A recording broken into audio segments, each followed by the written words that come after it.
A few moments later. Vipi lakini? Kwani ugali kwa kwenda mbele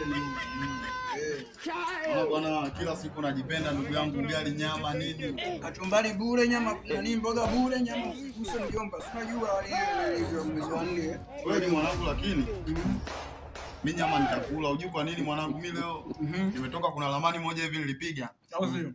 Mambo yako sawa mwanangu, kwa hiyo nyama nitakula vizuri, tutaishi, usiwaze. Kilo 15,000 mjomba. Naelewa. Hata juzi silitoka kuchukua nyama hapo kwa jirani. Maana yake tonge moja hapa 3,000 nayo chomoa hapo. Chomoa pesa. Wewe usiwaze mambo madogo, mimi silishakwambia kwa nimeshajazwa kitita huko nilipotoka mwanangu. Unawaza nini? Toa mbumba sasa wewe. Kwa nyama moja hii hapa 3,000 nikupe. 3,000 wewe. Wewe usiwaze. Najua nyama ni bei ghali kweli mwanangu, ila hata jana nimeenda hospitali wakaniambia na upungufu wa kula nyama. Kwa hiyo hapa sasa ndio maana siku hizi nakula nyama ili nifanyaje? Nijiponye. Sema sawa. So muona mwanangu, kuna ramani moja nimeiotea leo. Na hela kinoma. Chukua hivi, nitachukua nyama 2 hapo mwanangu. Ongeza buku mjomba. Mwanangu usinifanyie hivyo. Ngoja kwanza basi. Mwanangu katena umezingua. Hela nyingi hiyo. Kweli, ila hapa kuna si unataka 2?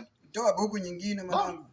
Sema sawa, sababu siwazi, kwa sababu kilo ni 15,000 hata nikitoa hiyo 6. Sio mbaya, ila haina shida mwanangu. Unyama hapa umeua mwanangu. Kula hii.